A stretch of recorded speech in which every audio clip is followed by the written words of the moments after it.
મારું નામ સરે કહ્યું બધા ઓળખે જ છે રાઈટ કે હું પહેલા અહીંયા જ્યારે રોયલમાં આવી ત્યારે 3 વર્ષ મેં બીજી ફિલ્ડમાં કામ કર્યું એવું વિચાર્યું કે હવે આઈટીમાં હું આગળ નહીં વધી શકું કારણ કે એમાં કન્ટિન્યુ અપગ્રેડેશન માંગે છે. તમે અત્યારે જે ભણશો ને જ્યારે તમે જોબ કરવા જશો you need to develop your self, continue upgrade થવું જ પડશે.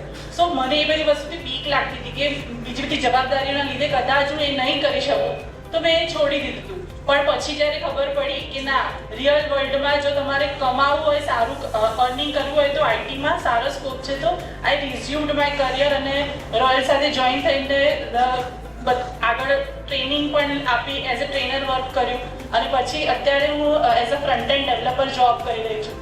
તો જ્યારે તમે ઇન્ટરવ્યૂ આપવા જાઓ ને ત્યારે તમારી કોર સ્કિલ્સ જ તમારે કામ લાગે છે. જો તમને કોર સ્કિલ્સ નહીં આવડતી હોય તો સામેવાળાને ખબર પડી જ જશે કે આને બધું ગોખેલું જ છે અને કંઈ એકચ્યુઅલમાં આવડતું નથી. સો તમે અત્યારથી તમારું જે ભણો છો એમાં પ્રોપરલી ધ્યાન આપજો અને એ જ વસ્તુ તમને ઇન્ટરવ્યૂમાં કામ લાગશે. જ્યારે તમે ભણવા ઇન્ટરવ્યૂ આપવાની પ્રિપેરેશન સ્ટાર્ટ કરશો ને તો તમને થશે કે ના what is this thing start કરવું પડશે બીકોઝ એ એપ્લિકેશન્સ તો પછી તમને બધું ગૂગલ પર મળી જ જશે પણ તમને જો એનો હાર્ટ નહીં ખબર હોય તો તમે ઇન્ટરવ્યૂ ક્લિયર નહીં જ કરી શકો. આપણે અવની તમે એમસીએ કર્યા પછી I think so IT field છોડી દીધી. યસ. અને આઈ થિંક સો કેટલા વર્ષની ગેપ હતી? 3 વર્ષ. 3 વર્ષ. એ 3 વર્ષ આપણે શું કામ કર્યું? એક બીજી હેલ્થ ઇન્ડસ્ટ્રીમાં હું ગઈ હતી કે જ્યાં બહુ બધું પોતાનું બધું જ આપ્યું, ઇન્વેસ્ટ કર્યો, ટાઈમ, મની, લોન્સ પણ લઈ લીધા અને પણ છતાં બી એમાંથી રિવોર્ડ ના મળી શક્યો મને.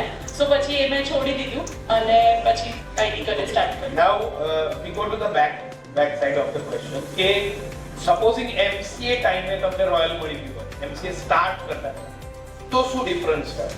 લગભગ અત્યારે હું ફૂલ સ્ટેક ડેવલપર હોત અને આના કરતાં બી વધારે સારું પેકેજ પણ અને સારી કંપનીઓમાં મે બી પૂના કા યુએસ પણ હોઈ શકે.